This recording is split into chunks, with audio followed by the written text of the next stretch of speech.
Assalamualaikum warahmatullahi wabarakatuh.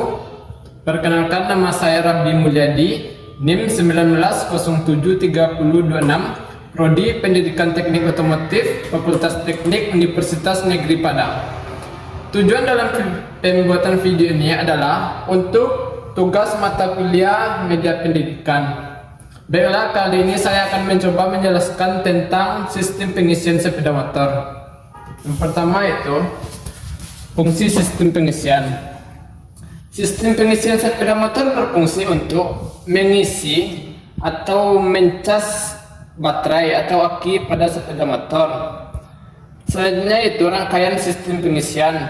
Yang pertama yaitu dari alternator atau spool yang terdapat di dalam bak magnet atau bak mesin sebelah kiri, kemudian keluar pada kabel warna putih. Yang warna putih adalah sistem pengisian. Ini kabelnya.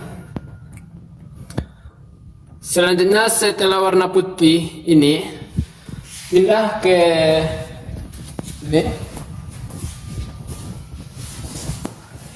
ini dari putih dari kabel spool tadi pindah ke warna putih yang soket ini dan masuk ke regulator.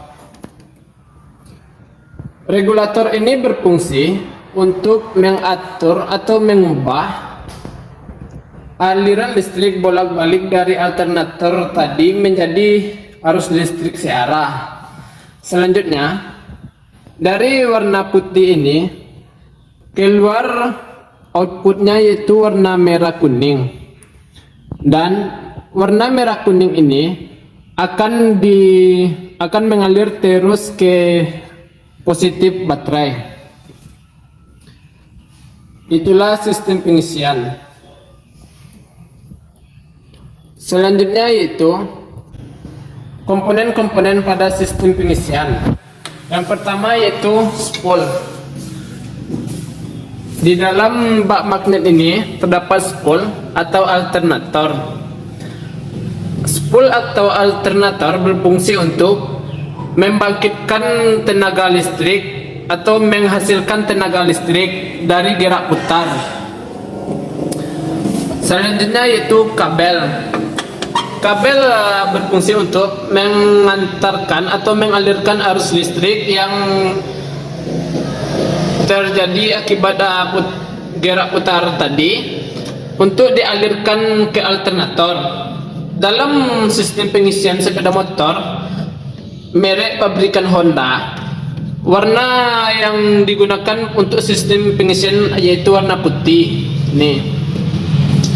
Komponen selanjutnya yaitu regulator atau kebanyakan di bengkel disebut kiprok.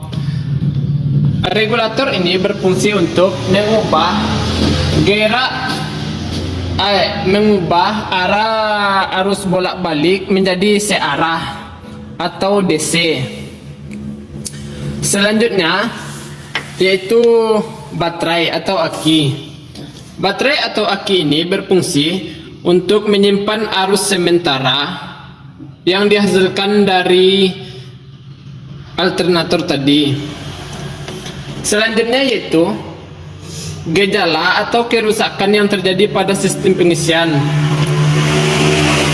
Yang pertama gejalanya yaitu baterai tidak bisa mengisi atau tidak terjadi pengisian pada baterai. Hal ini disebabkan beberapa penyebab. Yang pertama penyebabnya yaitu alternator ini mati atau putus. Cara menguji alternator mati ini yaitu dengan cara memutuskan soket ini, kemudian menguji apakah di kabel putih ini keluar api atau tidak.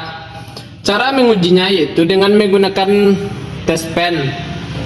Yang pertama yaitu menyambungkan ke massa, dan satu lagi menyambungkan ke kabel putih ini. Selanjutnya motor tersebut di engkol atau di starter. Jika kabel putih ini tidak mengeluarkan api, berarti kerusakannya terdapat pada spool. Itu jika tidak mengeluarkan api. Tetapi jika kabel putih ini mengeluarkan api, selanjutnya kita cek kiprok atau regulator. Sini. Nih. Jika kabel putih ini mengeluarkan api, selanjutnya yang kita cek yaitu kabel merah putih ini. Caranya sama seperti tadi, yaitu dengan satu menyambung ke massa, satunya, dan yang satu lagi disambung ke kabel merah. Selanjutnya sepeda motor di starter atau di engkol. Jika kabel merah putih ini tidak mengeluarkan api, berarti yang bermasalah yaitu regulatornya. Yang ini. Itu yang masalah pertama. Permasalahan kedua yaitu pengisian yang berlebihan.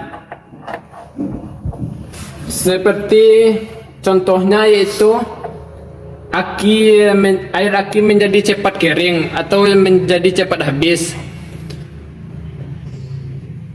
Yang bermasalah yaitu berkemungkinan utama yaitu pada regulator ini, karena ini berfungsi untuk mengatur arus yang masuk ke dalam baterai.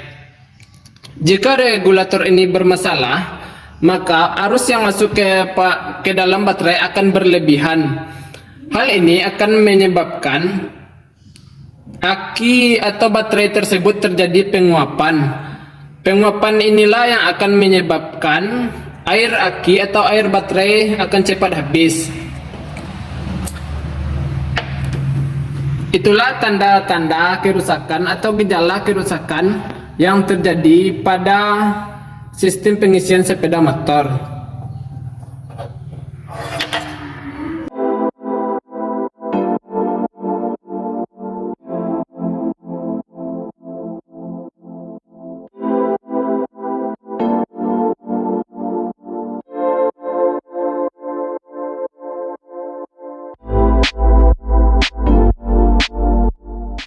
Komponen sistem pengisian.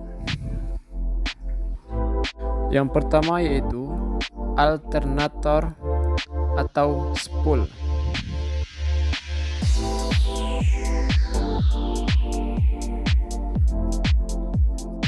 Yang kedua, regulator atau biasa disebut kiprok.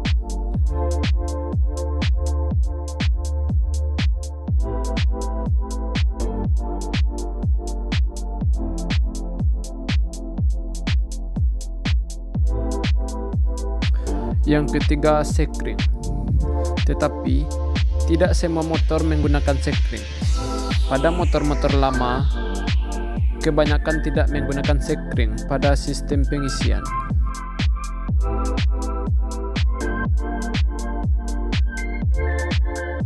Dan yang terakhir yaitu aki atau baterai.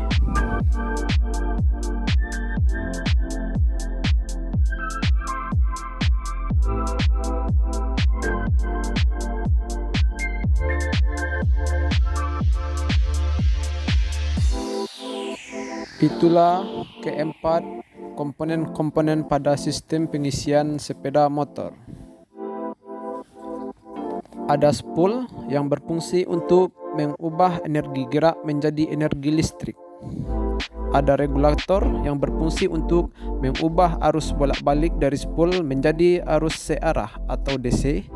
Ada sekring untuk menghindari konslet dan ada aki untuk menyimpan arus.